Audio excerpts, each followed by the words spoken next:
from the crypt.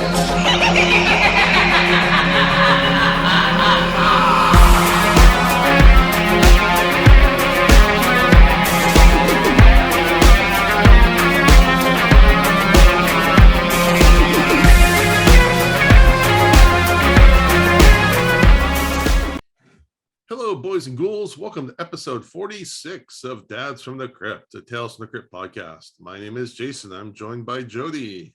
Hello. And Mondo. Hello. And we have our first three-time returning guest. Welcome back, Galen Howard. How are you? Hey guys, thank you for having me back. Oh, I'm the first three-timer. So far, yeah. The first Oh, three. wow, making history. That's amazing. You're like the Chicago Bulls from the 90s, or they Just exactly. That's Yes, that's exactly. yeah. The metaphor, the simile goes on indefinitely. Yeah, no need to break it down. No, not at all. So Galen, what you been working on? Anything you want to share? Well, yeah, of course, people still, fans will still, I'm sure fans are still discovering the Book of Boba Fett, which of course I'm still in Book of Boba Fett. They haven't cut me out yet, but let's see. I think most recently I was. I did a music video for the band Panic at the Disco, their latest song "Viva Las Vengeance," which is also the title track of their upcoming album coming out. So yeah, I have a fun part in that. It's a very fun visually pleasing video. It's the director kind of took it took influence from and inspiration from the Japanese horror film House. Ooh. So it has that wow. kind of vibe to it. Nice. That's awesome. Yeah, fans of that movie will note a few particular references. So yeah, that's really fun. That was a lot of fun to do. So yeah, so that's the most recent thing. That's cool. Yeah, I love how that That's movie's awesome. had like just a very slow resurgence over the last like 10 years. I think since I've seen it, since I first like really was aware of it. Yeah, 100%. Yeah, I mean that. That director is, very. Takes a lot of. He's done a lot of great videos for a lot of. His name's Brendan Walter, and he has a reputation now of basically doing doing videos for bands for all the bands that we heard in high school. So he's worked with Green Day and Weezer and Train and now Panic at the Disco. I think he's done work with Fall Out Boy. So so he has that reputation, but then he brings some great visual flourishes to stuff, and takes a lot of interest, a lot of a lot of influence from horror films. He did I think one of his favorite films is Wicker Man, so he did like his own folk horror film feature as well. So yeah, he's a very cool guy. Nice. Yeah. Have you guys been watching the Kenobi show? I have. I haven't it's yet. Good. I shamefully am behind, but yeah, I've been hearing great things. Yeah. Yeah, it's really good. really is. I was like really just neutral on it, and I saw that the 2 episodes came out at once. I'm like, okay, I'll watch 2, and I was like, I'm in. And then the next one, the third one, I'm like, oh, this is really good. Okay, let's spoil it. So in the episode, I'm just kidding. No. Yeah, Absolutely not. Right. Props to the marketing for the restraint on these. Yeah. Oh yeah, absolutely. Galen, you posted something cool on Instagram that someone took a picture of someone cosplaying as your Book of Boba Fett character. Yes, oh, really? At Star Wars Celebration. Yeah, there's a gentleman from Australia who had shown up, and I think my friend happened to see him about 5 minutes after he got into his outfit, and of course, freaked out right away because, of course, he had gotten really excited when I was on the show. So yeah, so he took a selfie right away, and Wow. yeah, and then I think the guy himself reached out to me on Facebook, and sent me some other pictures and had a little exchange. Lovely guy, but it was That's so cool. I was I just said thank you for the bragging rights. I was about to say, is that getting cosplayed as and getting an action figure? Are those kind of like the two highlights of being in Star Wars? Those are kind of hand in hand. Yeah. So until I get my own pop vinyl, this is definitely a feather in the cap. Yeah, so is that we need to rank that. So like there's someone doing cosplay, then someone getting your own action figure, then your own pop vinyl. Yeah, all that stuff down the down the line. Yeah. At some point in there's like erotic fan fiction somewhere in there too, right? Like,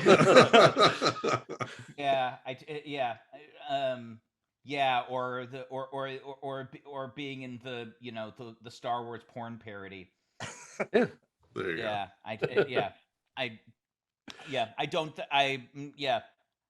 I hope they don't. I hope they leave Book of Boba Fett alone. I'm not even going to imagine what that would. I'm not going to think about what the title would be. I'm not even going to go there. Yeah. So. I can tell by Mondo's face. He just thought of 3 titles. it's one of those things. I was about to say, I guarantee after whenever just heard that line, they're scribbling down ideas now. Yeah. I'm like the ebook. You're welcome. The ebook of Boba Fett, the comic book of Boba Fett. Yeah. I'm in Jason's buddies with Al Katz. Maybe he, wants to take a little detour in his filmmaking. Yeah.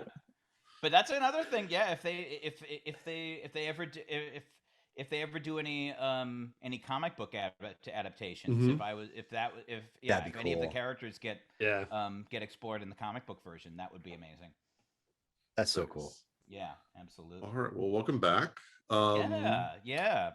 Under our business umbrella, I just want to just briefly mention that I went to Monster Palooza, the big Southern California horror convention, and I had a great time. I'm really exhausted and nearly broke, but yeah. And you were there solely as a patron? Yes. Yeah. Cool.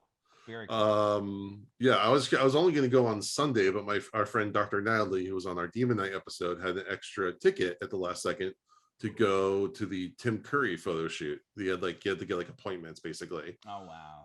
So I was like, hell yeah.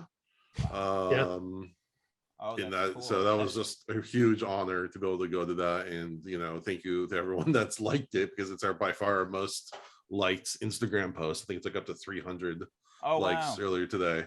That's amazing, and that's I didn't know that he was still able to make appearances. That's incredible. Yeah, no, it's really cool. Yeah, he has done one in a very long time, so I think the people were just like really chomping at the bit to get that. So God bless him. That's amazing. Yeah, I know his health's been pretty bad in recent years, so it's really cool to see him get out there. He's been through so much. He seemed to be doing pretty good when we saw him. So that's awesome. Yeah, that was really heartening to see. That's so great. Yeah.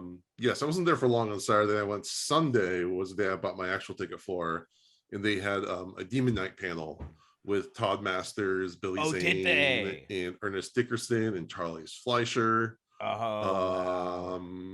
So I got there early. I sat front row. I asked some questions, and then very cool. Al asked Todd to say hi to me. So they plugged our show a couple times in their when they're talking about it. Oh, that's cool. Awesome. Yeah, so it was really cool. So I was like, I was there as the patron, but we also got some shout outs. Also, I did hand out a ton of stickers. Great. Nice. And afterwards, I went and got Todd, took a picture with Todd, got him to sign. I have a Demon Night like sleeve from the Blu-ray that I've been getting people to sign. So I got William Sadler and Billy Zane. They had already signed it. So I got Todd. And then actually Ernest stuck around for a few minutes and did a couple signings just for fun. Oh, that's cool. So it was really cool to meet Ernest Dickerson. That was really, really cool. Charles Fleischer was really funny. He's a very funny guy. Yeah, very dark sense of humor. Very, very weird and dark sense of humor. Yeah. What questions did you ask? So what was kind of cool is that Todd brought kind of a PowerPoint slideshow with pictures from production that hadn't really been seen before. Cool. And one of the things I've always wondered about, and he actually had a picture of this, is that at some point they had Jada Pinkett in demon makeup, as in she got possessed. And one of the things that I've always wondered is like, obviously that's not in the final film. So what was that in reference to? And what Ernest said was that there's the scene where William Sadler Breaker is being like ripped apart. He's just kind of like laying there naked, and then the demons are like putting their hands inside of him. One of those demons was going to his turn death out. scene. You mean in his death scene, or No, there's a scene where the Collector is trying to tempt Jada Pinkett's character. right? And he pulls down the sheet, and then it's William Sadler's body. I also showed the picture of William Sadler mostly naked with like these prosthetic guys trying to do him up. It's pretty funny. Anyways, at some point, she was gonna like one of those demons was gonna turn out to be her, and she was gonna turn around and have demon face or whatever. Interesting. But they cut that out. So I got to ask that. I also got a second question where I asked about how many people would be interested in the sequel, which everyone clapped for, and I asked the makers if they'd be interested. They all said they'd love to, but with the rights and everything, they probably won't be able to. Yeah, sure. I mean, anything Tales from the Crypt related, it's those goddamn rights. Right. Yeah. And then I also was able to get an autograph from Shawnee Smith on the Blob Blu-ray. Oh, that's cool. That's cool. Nice. I'm really. That's another one that like. The Blob's one of my favorite movies. It's like one of the first horror movies I saw as a kid. Oh, I will officially be at Blobfest this year. That's awesome. Probably at least Friday and Saturday. So if anybody sees me, I probably will. Jason, send me some stickers. I'll hand some stickers out. Okay. So if you see me and you do not stroke my beard and stand like 6 feet from me because I'm kind of an introvert and just wave, I'll hand you a sticker from afar. I'm just kidding. If you actually listen to this and see me there, please come say hi. Like, we really appreciate everybody that listens to us. But hands off the beard. It depends. It's whatever. Like if I have a few beers in me, like who knows? Do a sobriety test and then approach cautiously. Yeah, but depends on when in the evening. And it's after beer 30. And please wash your hands first for at least 20 seconds, please. Like come on, yeah. We're still also come on. When I was waiting in line, I got a message from someone, one of our Instagram followers, said, "Hey, I just saw someone that danced in a Crypt t-shirt." Like it was me. That's awesome. And unfortunately, that was on Saturday when I was only there for a little bit, so we like kept missing each other because we were in different lines for different things. So that's what 90% of horror conventions are, just waiting in lines, standing in line. Yeah, totally. It's like the airport, really, but hotter and sweatier. Yeah. No, I've been at the airport. It's different because now at the airport you have to worry about people getting in fights over masks or like people screaming at the kids trying to attack a worker because their plane was delayed. So I've never seen that at a horror fest. No, I was gonna say everyone. It's pretty chill at all the horror fest is just one big love fest. Yeah. Really. Yeah. I said this before, and I was talking to my wife, but like I'm part of these really weird, like I guess subculture fandoms where it's heavy metal and horror and jujitsu. Like, but the nicest people I've met in the world are like horror fans. They're just the greatest people. And I can, there's metalheads out there that are tons of white supremacists and jackasses in the metal scene. Not in the horror. Horror, everyone's just like super cool. So I love horror fans. I would say so in my experience. All right, well, let's get into our episode tonight. We're going to be talking What's Cookin', which premiered on July 22nd, 1992. Jodas, hit us with a plot synopsis. Did you just call him Jodas? That's what I heard too. I was like, my mouth is. That's what I'm saying. Like, I'm still like really parched from all the conventioning, so I might have some slip ups. For Halloween, I'd say that's a Freudian slip, but I'm not even sure how. Yeah. For Halloween, you can create a new character called Jodas Iscariot. Jodas, yeah. That'll be my next playthrough of Elden Ring. That'll be my character name. There you go. All right, so we open on the Crypt Keeper in a tux, seemingly open a bottle of wine with a corkscrew, but instead he's plucking out someone's eye.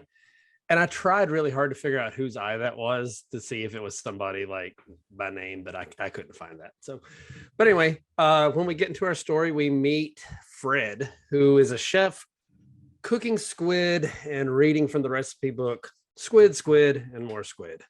There's this really gross chopping sequence of just squid getting chopped up. And I like squid, but I don't want to see it made. It's nasty.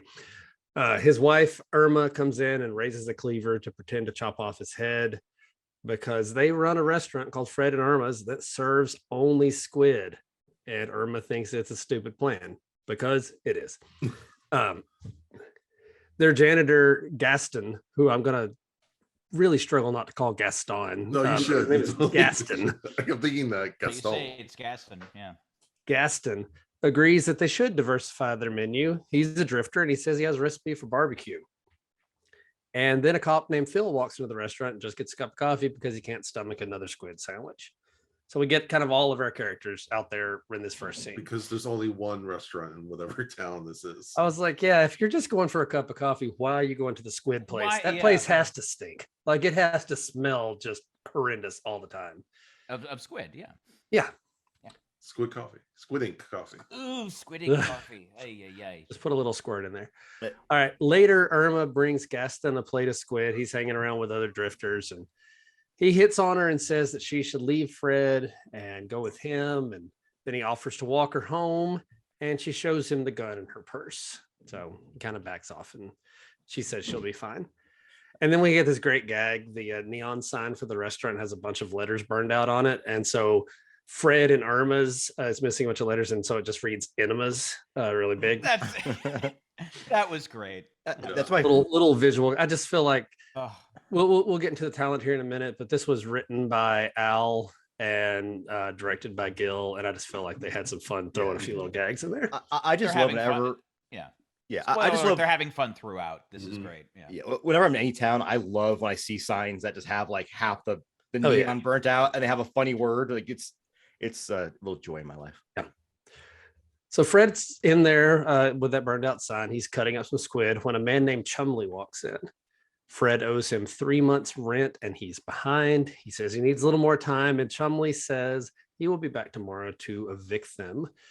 He calls Fred a lousy cook on his way out the door, and Fred attacks him with a knife and accidentally cuts his hand, and they're yelling at each other outside the restaurant while Gaston watches. Fred gets home and Irma's in a kind of perky mood and wearing perfume. That never really goes anywhere. I don't know if it's because she got hit on and that That's just kind made of her what I feel good. figured. Yeah. That it's like kind of like an I still got it moment, but even though Yeah. you're being hit on by a guy who is from the get-go a creep. Yeah, he's kind of creepy, but Yeah. she's in a good mood. But Fred's not. He tells her Chumley came by, and then he asks if they can use the last little bit of credits she has to buy a bunch of pork, and she gets kind of frustrated, and they argue. But she says, you know what? I'm here for the long haul. I'm going to stick with you. They said in sickness and in health, rich or poor. All right, we're still in it. So let's be honest. Like when he came home, he should have just taken care of business first. Talk about the pork later. She was in a really good mood. He Yeah. missed an opportunity for sure.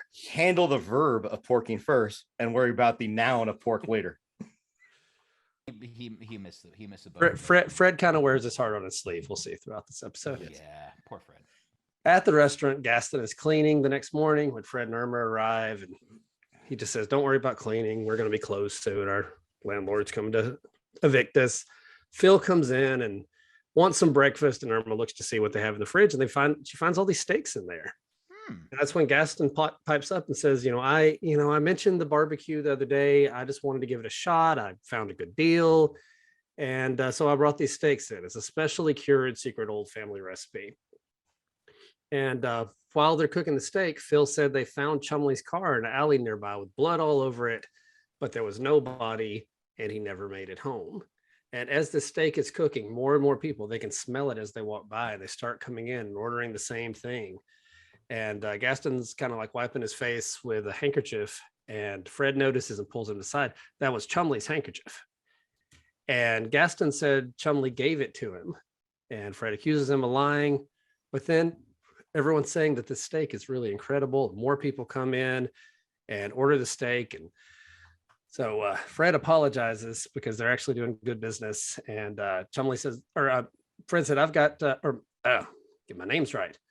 Gaston says, there's more in the freezer. Let me run back and get some for you. And he gets Fred to hold open the door and opens the freezer. And we see Chumley hanging dead on a hook in the freezer with a big old chunk out of his back. And Gaston goes in there with a cleaver, chops out another big chunk, starts cutting it into steaks, while Fred just kind of like leans up against the wall in horror the whole time. I love that Gaston was basically like, yeah, Fred's cool. We'll see what happens. I'm just going to show him the dead it was body of his super landlord casual. hanging in. Super casual, no not? warning. Yeah. Didn't try to hide it. I was like, yeah, well, fuck it. We'll see what happens. So the restaurant's packed with people enjoying the steak, including Irma, who says the steak's really good. It was their best day ever. Irma calls Gaston a genius, and she goes to get some more steaks out of the freezer, but Fred stops her, and he goes to the freezer instead. And Gaston follows, said they need to talk. Fred says he'll go to the cops, but Gaston says, you're the one who's going to look suspicious. You had a fight with him. He's your landlord. You cut him with a knife. So you're not going to call anybody. We're going to split this 50-50, and I'll continue to supply the meat. You continue to cook it. And so later we see that there's a line down the sidewalk for the restaurant now titled Gaston, Fred, and Irma's Steakhouse. Again, the because there's only one restaurant in this town. Yeah, the only place. Hey, The Jody, restaurant, how many restaurants are in your town? there's more than that. Okay. I also There's had probably 10. There's probably 10 restaurants in town. I also had a question of like what the timeline is, because they're for however long that they're able to, they're supposedly this entire time just using Chumley's body, and in that time they do a complete interior remodel. I think they hire- must be getting more bodies, because that first night when he does the 50-50 split, Chumley's pretty pit clean. So they have to be so getting new ones I in guess there. the question is then, like, if that's the case, where are the other bodies coming from? Who are they picking Yeah. off? Well, I guess because he's a drifter. They He show is him a hanging out drifter, with some so other probably just picking drifters. off other drifters. Okay, I just Googled how many steaks can you get from a human body, Oh, and Mondo's on I'm some on FBI some list now. Yeah, I didn't think this through. There is a there is a Quora answer for this, and That's creepy. Yeah. well, have you ever been on Quora? Quora Yeah. is kind of creepy. Yeah. And they say somebody You can tested get this. weird, yeah. you can Somebody get weird tested stuff this on out. that. That's why they were answering on Quora. Yeah, when I click on it though, it's not giving me a good answer. So And yes, you are on a list now. oh, Yeah. definitely, definitely. So anyway, everyone's enjoying this food. The restaurant critic for the Daily Bugle ordered seconds. That's the Spider-Man newspaper. That was Just cute. another little joke in there. Yeah. Gaston says, Gaston, damn it. Gaston says they're going to be filthy rich. Fred tries to bite and realizes that it really is as good as everyone else says, and they're really going to make a ton of money off of it. Real fast, I have an answer. About 75 pounds of edible meat on your average human. All right. All right. Okie So 6-ounce steaks, right? If Yeah. They go for a yeah, while. So you get about two. So He was You get about 150 steaks, picked pretty clean at the end of the first By day. the end of the first day, they were doing yeah. good. Yeah. And I did notice that they left his ribs there. Like, that's fucking good meat. Like, sell some ribs, right? Like, come on. Yeah. That may be something somebody would notice somewhere.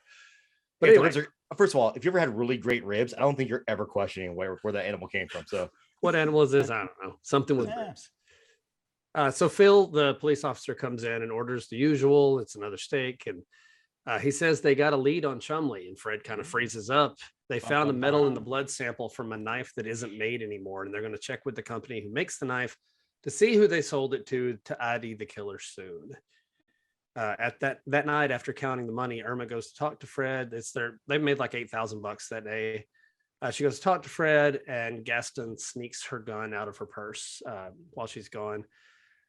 Irma gets frustrated that Fred isn't more excited. They've had like their best day. He's succeeding at being a restaurant owner. It's everything he's ever wanted.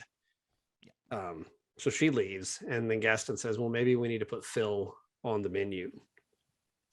At home, Irma walks in, and Gaston like stops the door from closing and follows her into her house, which is real creep behavior. He says he's worried about Fred, so she lets him in. He says Fred's been acting strange because he's feeling guilty. Fred was the one who came up with the idea for the barbecue, and Fred has been killing people. And then he tells her that Fred took her gun to kill himself. And he says, call the police. I'm going to go to the restaurant to stop him. So Gaston walks through the dark restaurant looking for Fred, who tries to sneak up on him and hit him with a frying pan. They scuffle a little bit, and then Gaston puts the gun in Fred's mouth.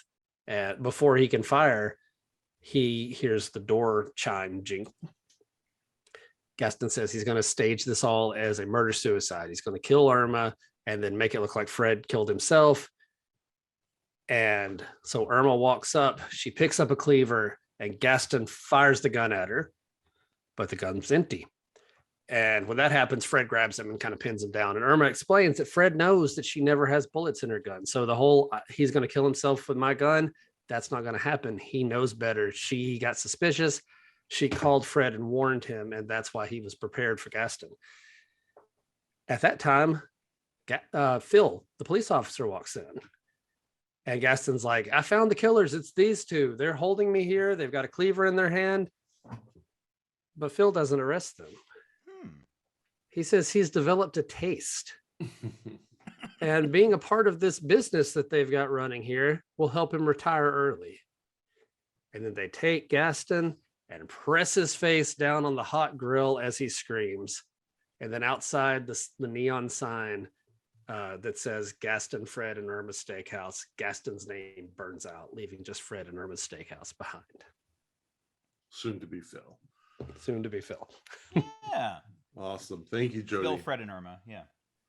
All right, Galen, you're our guest. So what do you think of this episode? I have to say, this is, as you know, I'm a longtime Crypt fanatic, and I think I've seen all of the episodes multiple times, and I've probably seen this episode the most. I think this is one of my kind of comfort food episodes. It's just one of those that it has such a, the pacing is so brisk. The tone of it has such kind of a very jovial, gregarious tone to it. That's, you know, I mean, a lot of the episodes get very grim and you know, always still tongue in cheek, but this one is you know, there's such a brightness in the tone to it. It's such a fun episode, and you know, I mean, and I think it speaks so much to the, you know, the direction, the presentation, and, you know, because the, you know, the story is, you know, is at this point something fairly familiar. It's you know, something we've seen, you know, on film in one way or another, you know, eating Raoul, et cetera, et cetera. But, you know, the characters are so well developed. The performances are excellent, and you feel for all of these characters, you know, and in a way that you sometimes don't get the opportunity to in some of the other episodes. I think you really get time to spend with these characters in a way. And, you know, there's some of those early scenes almost feel like a hangout movie where it's just you're just really getting to know these characters, and it's so much of it is not necessarily what they say, but just, you know, the performances are just, you know, are just so incredible. And yeah, I mean, you know, again, you know, they rely on some, you know, some kind of fairy tale logic and that sort of thing at times, but you know, as far as how quickly the you know, the restaurant gains popularity, but it's like, yeah, you forgive all of that because it's so bright, it's so fun, it's just it's probably one of my top favorite episodes. Nice. Mondo, what do you think? I love this episode too. I think one thing that, and Gil Adler and Alcast talked about it on one of their episodes about how I think they talked about it in the episode or the interview about Yellow, about how like they're really big on the development of characters, and you have to have great characters you can sink your teeth into. And this is a classic example of that, to where I was into every character in this episode, even the cop who's kind of like the bit player. I was into even Meatloaf. I think rest in peace, Meatloaf. Does a great job. Yeah, and Art LaFleur also, we lost him last year too. Oh, we did. I didn't even know that. Art LaFleur, what a great character actor, because he popped up on the screen. I'm like, what do I know him in? I pulled the IMDb. I'm like, oh shit, I know him from everything. Yeah, he's one of those. Yeah, he's the police captain in Cobra. Of course, a lot of people know him as Babe Ruth in The Sandlot. Yes. Terrific character actor. Just great. And I really think they do a great job with letting these actors just go out there and ham it up and be campy. And it's kind of a different role for Christopher Reeve, who really wasn't known for doing that kind of role. And he while he does play it kind of straight, he has those moments like when he runs at Meatloaf and why he has a knife, I don't know, and stabs and cuts his hand with a knife. But he's cutting his squid. His squid. He was able to play that up all really well. So they got some really great performances out of the cast and but overall, like I think this is a top tier Tales of the Crypt episode, and we're just kind of rolling along here in season 4 with these just kind of really fun episodes. This is a peak season. I think it's just just one after another, and this one is just is right up there. I do like too, because you have Fred and Irma, who are kind of the protagonists, even though, yeah, maybe by the end, who knows? And you have Gaston, the obvious antagonist. And I'm going to go to one of my pro wrestling analogies. The reason why a babyface in pro wrestling works is because he's smarter than the bad guys. And I really like how they play that here, where Gaston has this whole plan in his head of how he's going to kind of weasel his way into kind of taking over everything. But the good guys have him outsmarted already and know what he's going to do and outsmart him in the end. And I think you bring up a great point. Yeah, that I had noted as well, is that this is one of the handful of episodes that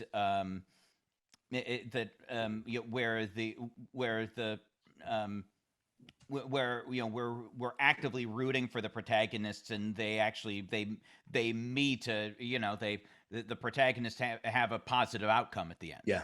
They're not just there to serve as kind of kind of leveling the karmic balance. Right. We're actively on their side. Because a lot of times the protagonists end up with a grisly end, and then the antagonist gets theirs at the end. This is where the protagonist led directly to the antagonist.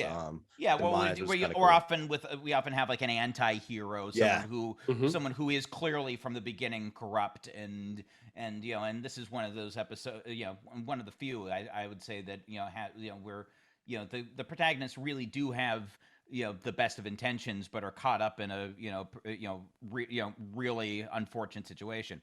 Definitely. And my last kind of interesting thing, what I was thinking about during this was, this kind of reads like a Bob's Burgers episode. Yeah.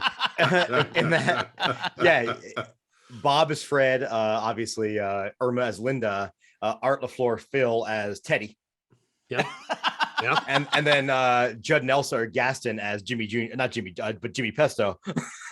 And what's interesting is when Bob's Burgers was first conceived, when they first pitched the first pilot, they were actually cannibals. Oh, really? They had a horror movie slant to it, where the idea was going to be. I didn't know that. Yeah. That's why there's a funeral home next door. They were getting the bodies and making burgers out of it. And the story was, they basically pitched it, and the I guess whoever Fox or they pitched it first is like, this just sounds great. Do they have to be cannibals? They're like, and they originally put that in there thinking that they had to have some kind of twist in there. Right. And that was their twist. That was their pitch. Yeah. That's but it was so such funny. I didn't realize that. And the first thing I thought of was, did they watch this episode and did they get inspiration from it? Because it would make 100% sense. Well, there is an episode where a guy comes in and he offers them like a better priced meat and everything. It's right. Yeah. It's horse instead of human, but yeah, they've even played with the same storyline, kind of. Yeah, and that's what I know. Jody's one of your favorite shows, one of my favorite shows of all time. But I just love the fact that they didn't like, let's not do that angle, because the writing in the show is just amazing as it is. Yeah. Eventually, I'm pretty sure we'll do a Bob's Burgers podcast, but that's a whole nother story. But yeah, again, great episode. I'm a big fan of this one. All right, Jody. Yeah, no, I think this is another great one. There's a lot of funny little asides, like I mentioned, with things that you could miss if you're not paying attention to it, like the enemas thing. Like, you could just not be paying attention at all and not see it. But if you're paying close attention, there's a lot of fun little moments like that. I love all of the characters, like you were saying. Like, in a show where spouses hate and kill each other on a regular basis, it's kind of nice to see that Irma's like, you know what? Even once we get to this point that we find out we're serving people for food, I'm with you. Like she said, I'll stick with you to the end. She does. Good for them. She stands by her homicidal man. Well, and what's interesting is, like, one thing I love about Bob's Burgers is Linda and Bob have this real, like, deep husband and wife connection where they love each other to death. They have their squabbles, but they don't scream at each other. One of my hatreds in modern sitcoms, why I can't watch them, is a husband and wife that obviously hate each other, obviously should be in counseling or have a divorce. And even in real life, I don't like when I meet somebody and the first thing they do is talk shit about their spouse. I was like, then why are you together? So I did, like I said, Joe, I love that dynamic between the two. Yeah, no, it was really. I think it's necessary in this kind of thing, because otherwise we're not going to be on their side. Otherwise, if it was the couple that hates each other, then one would have killed the other. One of them would be one of them. You know, Fred would have been. You know, Fred would have been end up getting chopped up. You know, Yeah. or something like that. Yeah, no, I like that dynamic as somebody who did start a business that, you know, when you start a business, you have no money, like it's you're broke for a long time and You're in the red. Yeah. your wife or your husband or whoever gets dragged along with you when you're going through that, and they have to stand with you and help you out. And so I appreciated that. I appreciated seeing like a good couple on Tales from the Crypt. That was nice. Absolutely. Well, yeah, I can definitely attest to that as a, you know, as a freelance gig worker. Yeah, the majority of the time, very often you are in the red. So Yeah, you know, no, 100%. It's a whole different thing. Yeah, but you know, different kind of enterprise. But yeah, it's very unpredictable. Yeah, but I enjoyed this. There's a lot of fun. I like that as soon as you see the stakes in there, because we've seen this, you're like, oh, it's human meat. They don't waste time. Like I said, they really casually introduce Gaston, just like, oh yeah, there's this dead man in the freezer. Yeah, but they don't draw that out. Like great. the shock isn't, oh, you don't find out at the end that it's human meat, and that's the shock. We know that from the beginning. They waste no time. Yeah, and so we can have fun with it instead of having to like drag that along for a shock that you know is coming. So yeah, I think the writing there is really clever. The acting's clever, good acting. I love Christopher Reeve. He's my favorite Superman throughout all the years. So I just love seeing all these characters. It's great to see him in a part like this. Yeah, going from Superman, going from the kind of the kind of the signature role model character. The character that a whole generation grew up. Kind of idolizing, looking up to, and to see him take play a character like this, and kind of in the kind of the horror, play in the horror genre. It's really cool. Yeah, I'll hop in. I like this episode a lot. Something about it doesn't click with me as much as some other ones, but I do really enjoy it. Directing's good. Again, Gil and Al wrote it together. So yeah, Gil did this one and Death of Some Salesman, so he definitely can pick his episodes. He started his directing with some of Freddy's Nightmares episodes. Right. Did Bordello of Blood, and then did one episode of Charmed before, if you listen to the Al's podcast, basically was paid off by Joel Silver to not direct anymore because he wanted as a producer. Yeah, Christopher Reeve, again, iconic as Superman. Then he did some really fun movies like Death Trap and Noises Off, or some really fun ones. But yeah, it was really nice to see him play like against type even more. He only has like a couple flashes here of villainy, of like a little edge. It was nice to see him go more than that. He's taken on some great stuff. It's another great film he did in the 80s called Streetwise with Morgan Freeman. Morgan Freeman. Yeah. Where where he plays a journalist who profiles a pimp played by Morgan Freeman and gets caught up in his game. Really, really great movie. But always made some really interesting choices, I thought, and this is definitely one of them. Yeah. So Irma is played by Bess Armstrong, who to me is the one of the leads in Jaws 3D, which I have a real soft spot for that movie. I watched it a lot when I was a kid. Yeah. Some of those 3D movies you have to watch and forget that they were forced to shoot it in 3D because they had to change. Freddy's Dead is a great example of that, where if you ever listen to the director talk about it, she goes, she had a great idea for Freddy's death, and they're like, yeah, but we want something 3D and wacky. Right. So Bess Armstrong was also in My So-Called Life, and again, we were on a run of actors who were in Bosch lately. But she's in that she's in that currently.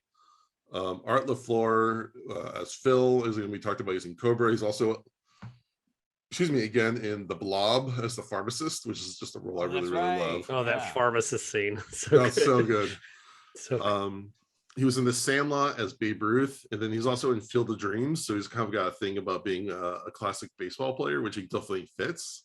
Yeah. So I haven't watched Field of Dreams in like 10 years or so. I love that movie. I watched it when I was a kid for some reason. Sure. And then with what's his name? Ray Liotta passing, my wife wanted to watch a Ray Liotta movie. So I'm like, oh yeah, have you seen Field of Dreams? My wife had never seen that before. Oh wow. I forget that movie makes me cry.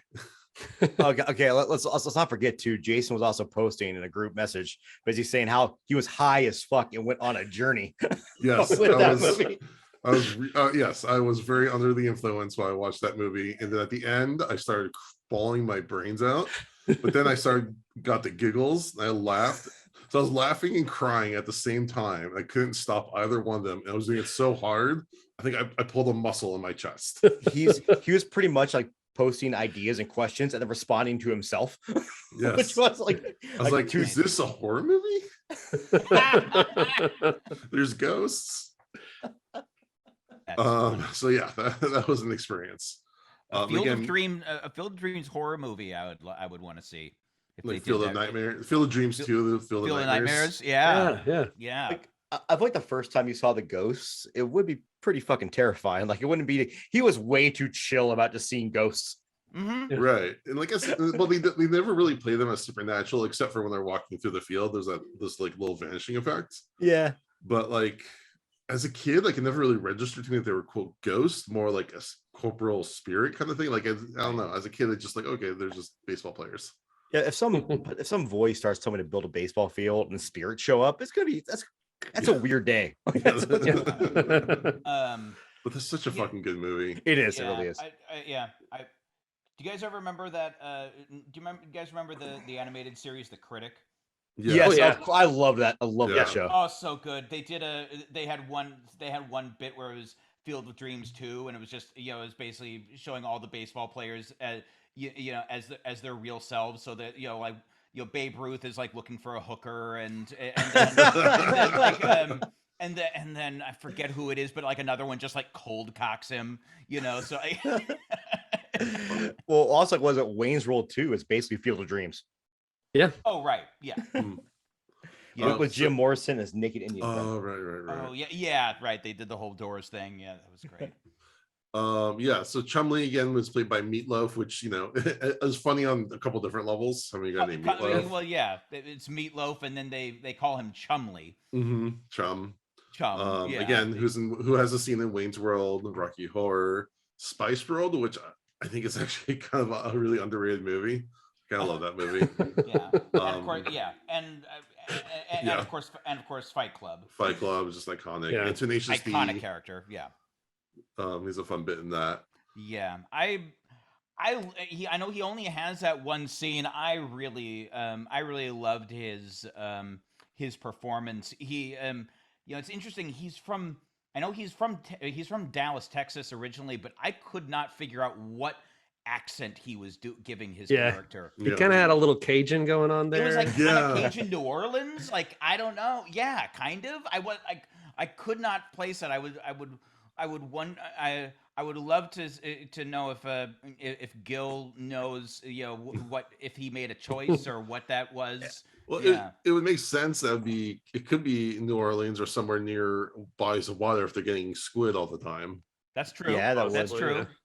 Yeah. He was in a Masters of Horror episode called Pelts. Yes, that's one. He basically skins himself, and I think I want to say it was actually one of the better episodes. Who directed that one? I think that's Argento, wasn't it? That was Argento. Yes, that was Argento. Okay, wow. Because Argento did that one, and did he do the one with the weird demon girl the guy found? The lady with the scary face, Jennifer. No, wasn't that Takashi Miike? No, Takashi Miike did the one that was considered too extreme for Showtime, or they wouldn't even put it on. That was called Imprint. Imprint. Yeah. With Billy Drago, yeah. Where they put the sewing needles under her fingernails. Yeah. That series is really underrated. That whole series is really underrated. I watched it last year all the way through. There's some really good ones in there. There's some gems. There's some stinkers, but there's some real gems in there. Oh, I mean, we're off top of the Carpenter one. Cigarette Burns, I thought was just amazing. And I don't give a fuck about spoilers. The show is almost 20 years old at this point. When they finally see the angel, I was like, oh, Oh, Yeah. like a kind of a devil's advocate a deal there. But I was just going back to, I think in Pelts he also played off one of those weird accents, if I remember correctly. Oh, So interesting. I think this might have just been Meatloaf having some fun. Right. Yeah. I well, could he's definitely having fun here. He almost gives it that odd swagger. I mean, he was he was only like missing like a cane and a peacock plume from being a 70s pimp. You know? Well, Yeah, what's crazy about I could have definitely used one more scene with him. It felt like I did want a little bit more. He was Like, great. He was what's so good. crazy about Meatloaf, and we're all kind of around the same. I think Galen, you're the youngest on this episode, but like everyone back when I was young was into Meatloaf. Meatloaf was a big deal, an iconic musician. Oh yeah. Everyone knows him nowadays for the Robin Hood soundtrack song. I would do anything for love, but I won't do that. No. I think that was the Robin Hood soundtrack, wasn't No, that? no, you're thinking. It was a Brian Adams song. Brian Adams. Brian Okay, Adams. Brian yeah, Adams. Yeah. All for I One. forget when Oh, when yeah, I yeah, Would Do I remember Anything that for now. Love came out. Yeah. Yeah. Yeah. But Speaking Meatloaf of- was iconic back in the day. Yeah. Yeah, one other performance that I really like Meatloaf in is a horror musical called Stage Fright. And Oh it's yes. like at a Oh, theater yeah. camp, and he's the owner of the theater camp, and he gets to sing, and it's a lot of fun. There's this metal Yeah, guy that that was one of the screeches through the whole later movie. Like films it's he really did. fun. Yeah. Nice. He's great. I mean, of course, Bad Out of Hell is one of the is a brilliant album, but Mhm. yeah, it was his performance. Some of his performances are terrific. I bought Bat Out of Hell from Kmart when I was like Mhm. 12 years old. Yeah. Thinking it was gonna be a metal record, and I was very disappointed. Yeah, it's kind of So what would you call it? Like glam metal or? I wouldn't even what? call it that. It was more kind of just like rock. I would just call it rock rock and roll. opera. Yeah. It's Yeah. like it's Operatic. rock opera. It's Operatic definitely opera. rock opera. Yeah, And that's it's- not a knock on his talents. It just wasn't. No. Well, It's as That's a- not yeah. his style. That's just Yeah. it wouldn't be. Yeah, it's right because you might be sold on the cover. Yeah, you think it's Yeah. like going to be like a Megadeth or something like that. Yeah, but- kids out there, it was real difficult back in the day. Like I remember buying that Grateful Dead album. Like, oh, there's fucking skulls on it. Yeah, it was not what I wanted to hear. yeah. This is way too chill for me. If you're a metal fan, the GD are not your jam. So Gaston is played by Judd Nelson from obviously the Breakfast Club, St. Elmo's Fire. He's been doing some Transformer voices for quite a while. It was in Transformers the movie, then he was did some of the newer cartoons. He was Rodimus Prime. Mhm. Hot Rod, who became Hot Rodimus Rod, Prime once he obtained control of the Matrix. Yeah, it was. Another one of his more dubious credits is he was the villain in the Shaquille O'Neal film Steel. Oh no shit. Oh. I missed that one. He was also the Yeah, I think most people did. he was also the record exec in Airheads. Yep. Oh shit. Okay. That's right. Question: who'd win in the wrestling match, Lemmy or God? Didn't someone just ask that's that? That's one of his lines, or Yeah, that was the lines fed to him. No, I'm And- saying was it on Blake and Horror? Someone asked that. Was that So, you? so I didn't ask that, but I said there is an answer. I said there is an answer to this, and someone better get it right. I haven't heard it or not. It's a trick question. Lemmy is God. Yeah. right. Well, yeah, Steve Buscemi asked that to him, and he said, that's "Lemmy, fun. God, wrong answer, asshole," or something like that. That's funny. What a great movie Airheads is too. Yeah. Just throwing it out there. Give me. I want a football helmet with cottage cheese. Yeah, I mention that all the time. 40 copies of Moby Dick, the book or the movie. They made a book out of that. Get the book. I need to watch that. Maybe I'll show maybe I'll show that to my oldest son. That's one of those movies that has a crazy good cast. We Mhm. think about it was like this ensemble comedy. It was a lot of people right before they got famous. Yeah, and they all fucking killed it. Like let's be Michael honest. Richards, just before Seinfeld took off, like all those people. But before he shouted, Yeah, well, then yeah. Yeah, that too. we That don't have too. to go into that. Yeah, yeah.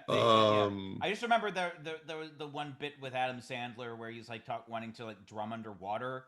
It's like he has the idea of like drumming underwater on stage. Yeah. oh yes, God, Yeah, that was funny. you guys are the Lone Rangers, but there's 3 of you. Okay, we can do that for our Patreon. We'll do a Airheads review. That's funny. I'll do it for free. I'm just, Yeah. All right. the Patreon is just for feet. Just saying. Like, Okay. it's- Our Patreon. Jason, I know you're laughing, but you're onto something there. Just- don't forget that. Patreon for feet. Isn't that just Patreon? Well, yeah, not when I know there's there- I not know when there's there's, Patreon. there's wiki feet, and yeah, Okay, we're going And down the there's- rabbit yeah. hole. That I don't want to get on Yeah, one of there's Mondo's one- yeah. lists. yeah, Hey, I know web developers. We can make Patreon a thing. Like, yeah, or- yeah, yeah. They'll probably come out. Yeah, they'll probably beat someone. Will beat you with only feet. All right, Jody, we need some stickers pronto. All right. I'll get on it. Only feet. Is that where the we can buy the vajankle? the what, Jason? I don't even know. I don't even know what that is. I know but exactly yeah. what you're doing. That's all I'm gonna say about that. Yeah, How do you you- have to look it up yourself. How do you guys know what this is? I don't No, want to be on the dude. list. It was a blanket horror bit back in the day. Yeah. Okay. That's right. That's why I heard about it. So blame Okay. them. All right, Jody, give us a comic comparison before we go anywhere else. Any further down this hole? All right. Down what? Or the hole in the vajankle. The Oh, vajankle hole. Oh boy. Anyway, this came from the Haunt of Fear, number 12, which is March 1952. The William Gaines estate just said we don't want fucking control of this copyright anymore. All right, sorry. Jason's laughing so much it's broken me over here. All right, this is the same issue as On a Dead Man's Chest that we did a few weeks ago. Oh yeah. Script by Bill Gaines and Al Feldstein, and art by Jack Davis. So you've got all your heavy hitters from the Tales from the Crypt universe working on this one. And boy, they really just kind of took a concept and ran with it when they wrote this script, because there was very little happening in the comic that actually makes it over. Well, So I'll tell you what That's happened. what I in the comic. remember. Yeah. Different story here. I think that's a really cool though. Like, I guess a feather in the cap of Gil and Al. How good they were though. Just like they could take an idea and rewrite it and make it fucking awesome. No, 100%. Right, find something else. Yeah. They definitely. Yeah. Yeah. So this one starts, a drifter comes up to a failing restaurant that's like right beside a freeway where a lot of cars are passing. But they have no one in there. No one ever comes to the restaurant. He tells the owners he can help them attract business, and he's even going to work for free until they show a profit. After that, he wants 50%. And so they're like, well, I mean, 50% of something is better than nothing. So yeah, let's do it. The drifter's name is Eric, and the owners are Herman and Charlie. And so Eric says, we need a hook. And what we're going to do is we're going to serve only chicken. Like that's going to be, we're just going to serve chicken. He installs a big sign on top of the building that says chicken coop to attract people. And he puts a big outdoor grill in front. He said, we're going to cook the food right out in front. People will smell it. It will bring in a crowd. And it works. The smell attracts people. The restaurant starts doing lots of business. Then Eric says they're going to add a big air fryer or a big fryer, deep fryer, fat fryer, not air fryer. A fat That would be fryer. a funny anachronism. They invented air frying in this. Invented it. That's amazing. So they're going to add a big fryer to make Southern fried chicken part of the menu. And here's where I got curious reading this. This was March 1952. The first KFC franchise ever opened in September 1952. So I think they stole the idea of the chicken only restaurant Oh, dude, save that for from trivia. That's Tales great. from the Crypt. Wow. I got other trivia. But yeah, no, the first KFC Joey's got franchise trivia opened for a days. few That's so months after interesting. this one. So anyway, Come on, Colonel Sanders. they're doing what's going on?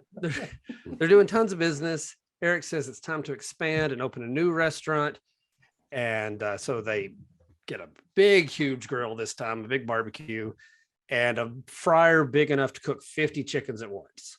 Which, let me just say, for those of you who like to fry chicken, don't cook that much at once. You got to give them space. They can't be all up on top of each other. They Yeah, got to have a no, little no. room to breathe if you're gonna Right. bread and fry some chicken. You don't want the breasts like rubbing together. That's just kind of weird. You didn't even say anything, but somehow just the implications did it. Anyway, It's not my fault where your minds go. Like it's so Charlie and Herman, though, they're doing this tons of business, and they start resenting that Eric's getting 50%. They're like, okay, so we made, $8,000, and that's 2,000 for each of us and 4,000 for him.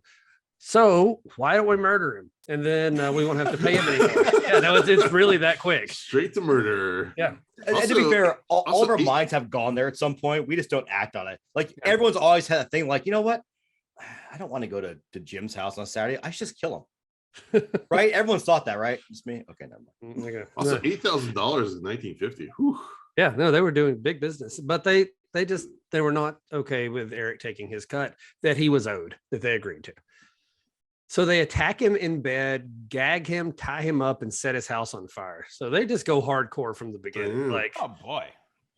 but after that, though, his charred body crawls out of the fire, and he comes to the owners, and they go, "Oh no, it's Eric." The next day, 2 policemen show up to investigate the fire, and they go to the chicken coop because they know Eric's one of the owners there, and they find these 2 owners, one man broiled on the barbecue and the other man deep fried. So Eric got his revenge after being burned.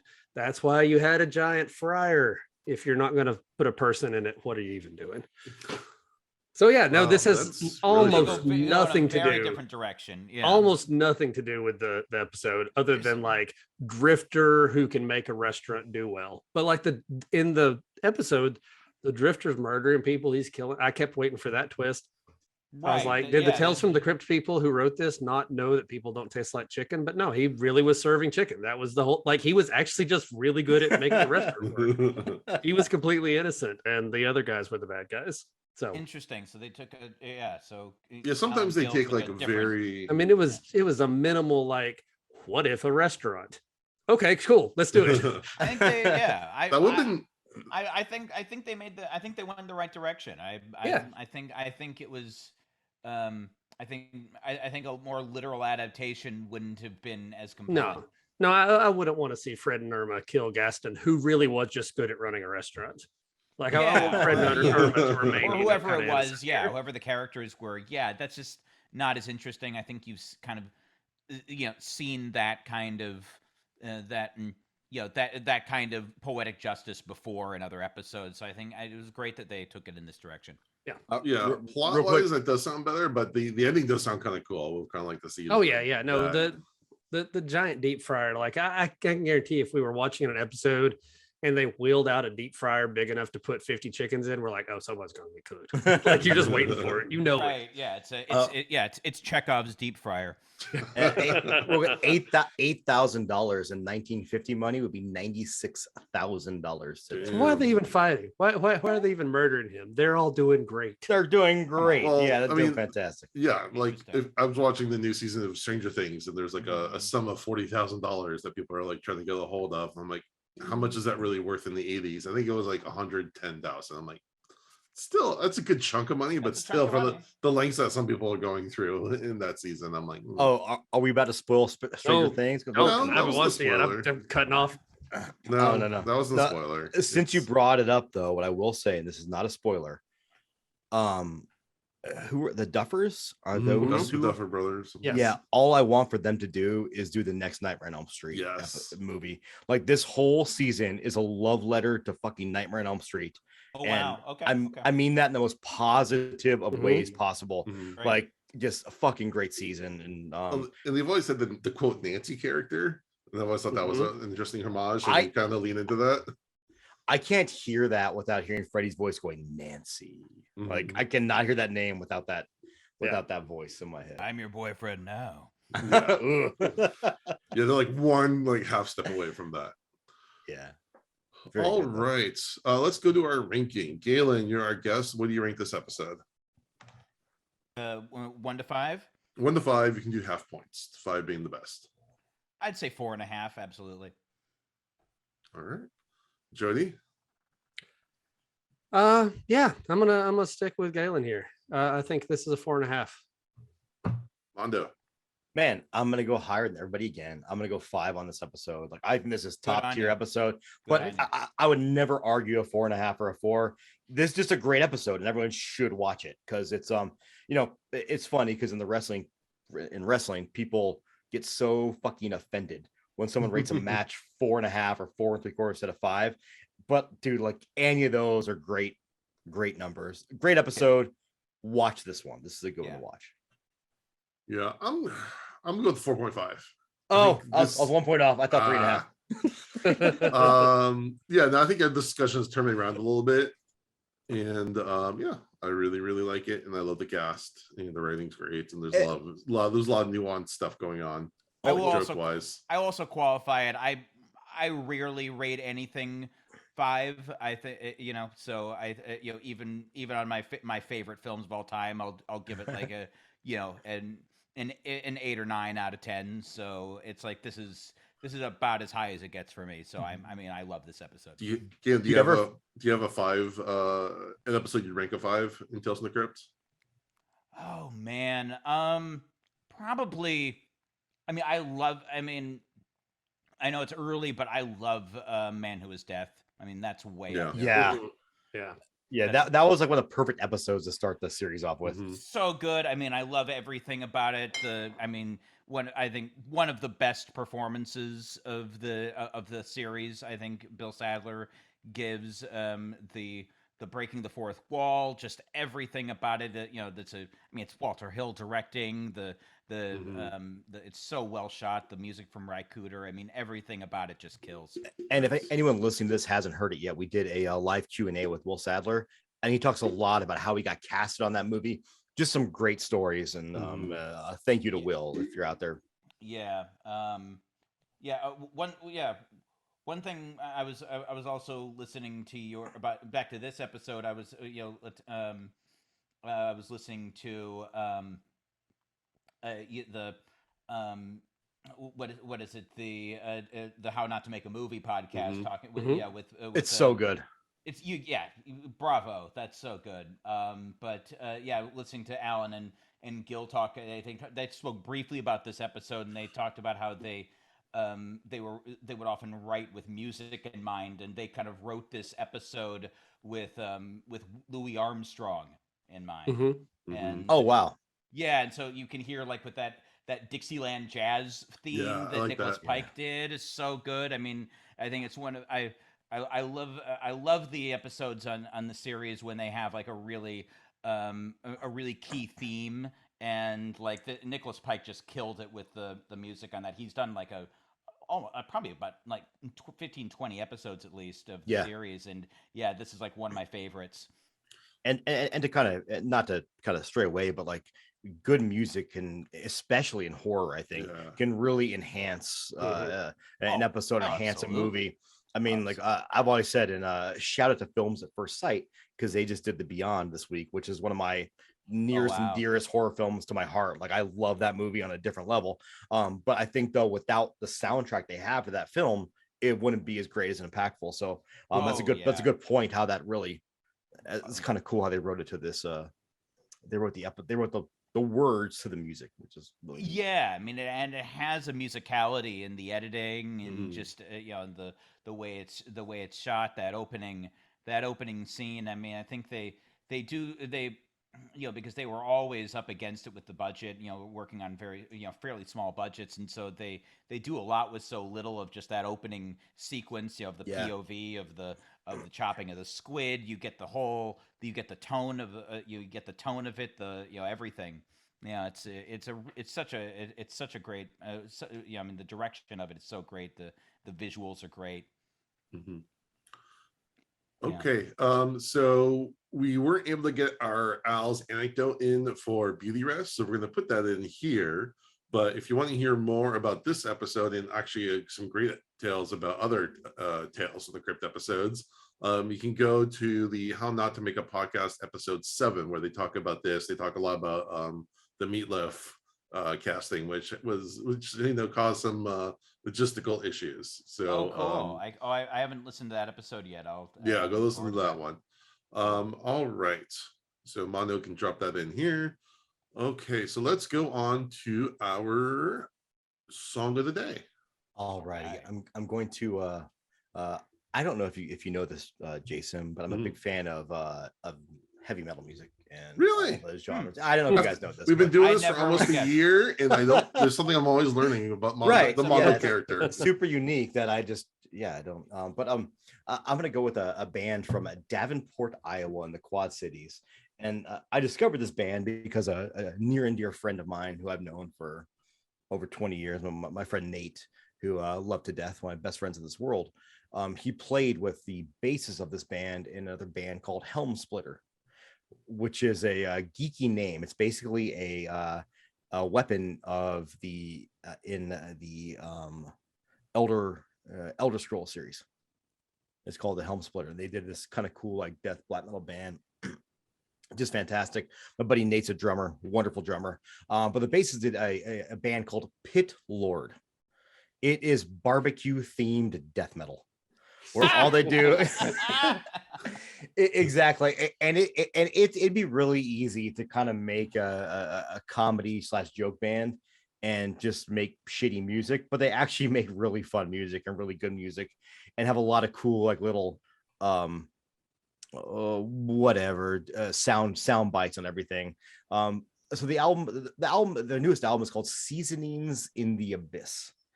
And for any of my metalhead friends out there maybe listening to this, or metalheads out there, it's obviously a riff off of Slayer's Season in the Abyss, which came out in the early 90s. And all their songs are also just kind of takeoffs of other bands. And I hate to say the song I'm going to use tonight, I can't think of what song they were trying to parody, but not in music, but in the lyric, in the name of the song. Like on this album, they have a song called Goat Smoker, which is based off of Sleep's Dope Smoker, obviously. Bacon Basher, based off Deicide's Bible Basher.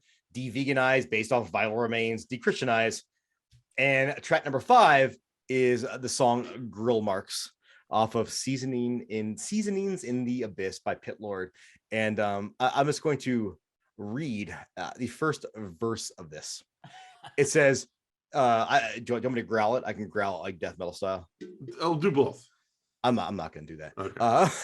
I was hoping you to say no, and then I wouldn't have to. If you want to cook my steak, you better do it properly. If you fuck it up, I will end your life swiftly. High heat, precision grilling. The stakes could not be higher. 4 minutes per side is how you achieve supremacy. That's amazing. And the whole song is about grilling a steak, which is fantastic. That's that amazing. is fantastic. Oh, this is a great find. Yeah. So they don't do any. So their references aren't literal. Like they don't do any like parodies or anything. It's always just like a title reference or. Yes, it's like track 6 in their darkened brines as Niles in their darkened shrines. Skewers of Madness, track 7, Altars of Madness or Morbid Angel. Propane Creation. I don't know that one. Yeah. But they're like they're original songs. They're not like parodies. Yes, yeah, they're 100% original songs, and they just call themselves the first ever like barbecue themed death metal band, and they're actually really good. That's what the capper is. The music is actually good. Have they played at cookouts? It's funny you asked that. I think just recently, they did a guy basically hosted a big cookout with a bunch of metal bands. I think they're the headliner of that one, which is just That's perfect. awesome. That's awesome. That's awesome. I know in the Illinois area they played Full Terror Assault, which is a pretty big outdoor festival out there with like I think Fear Factory headlined it one year. So it's a big one, but I do have a soft spot for a lot of the themed metal bands. Like do you know the are you familiar with Okilly Dokilly? Yeah. You know what though? Like, okay, I don't want to talk bad about Oakley Dokley. Okay. But my problem with Oakley Dokley is the gimmick is great. The music is. No, yeah, I think to be fair, I've only heard like 1 or 2 tracks. Yeah. You know. But I love the idea behind it though, and I love that. Yeah. I love it that when metal bands are just kind of just take the piss out of their music, right? Because the genre's always been. I joked about it last episode that Abath from Immortal, who are one of the original like Norwegian like fucking black metal bands, burn the church down bands. Everyone should burn a church, by the way. And I thought we were done with this. Yeah, we're back. Oh boy. No, you really shouldn't burn churches if you want to. But how like in one of the original music videos, he was running around with like a Spirit Halloween witch hat, because he got it before anybody else got it. That it's okay to be fun and take the piss out of it. And a friend of mine who's played in a lot of serious bands and ran a record label, releasing very serious records, he started a joke grind band called Matsunaga Was Right, based off a Japanese deathmatch wrestler named Mitsuharu Matsunaga. And he jokes that, like, I made this band as a joke. We have a CD out with 20 songs on it, and it's 15 minutes long. And this, for some reason, is the band that's made me the most money. Yeah. And that sounds about right. And I'm working on something too in that vein, which I'll talk about later on if I ever actually get to it. But anyhow, circling back around, Pit Lord, Seasonings in the Abyss. The song is called Grill Marks. You can check them out on Bandcamp. I think it's like a couple bucks if you want to listen to the digital album. Cool. I don't know if they're on Spotify, but it's some fun music. And I think even people that don't like metal can sometimes appreciate it when they put the wacky song clips in there, and it's just fun. It's just fun. Nice. That's cool. Do they ever have like any? Do they ever have any sound effects? Do they ever any like sizzling grills in the background or anything?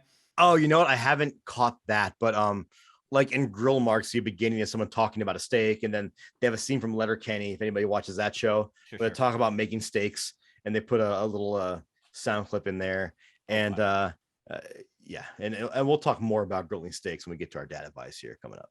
Yeah. Good news, they are on Spotify. I just checked. Yay! All right, Jody, hit us with some trivia.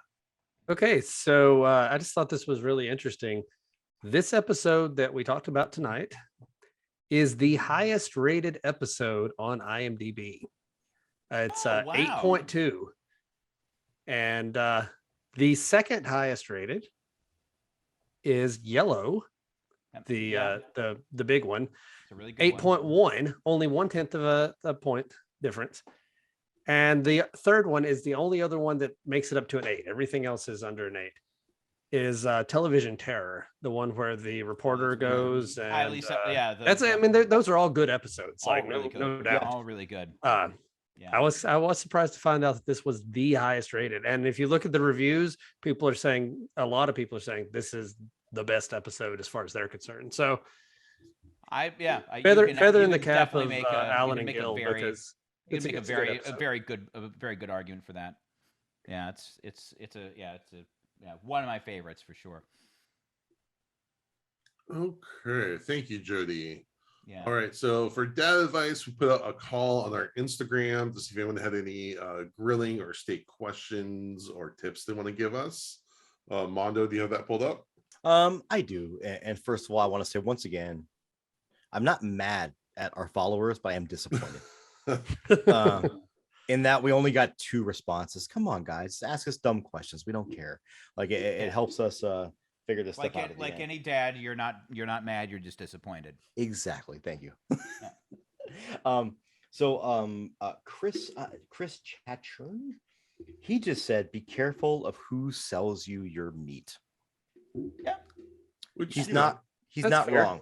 Well, I'm going to tell all you youngsters out there, you're going to see a post on Facebook on some point. It's going to say, come to the mall, come to the parking lot, and get 25 ribeyes for $25. Like that meat, don't fucking buy that meat. That meat definitely sucks. Meat quality does matter. And this is what I'll say. I'm a big fan of ButcherBox. ButcherBox, if anybody's out there listening and wants to sponsor us, I'll pimp a code if you guys give us a code. ButcherBox, great quality meat. Like I got during the pandemic because I'm like, I just want people to come to my house and deliver meat, and me not have to go to the store.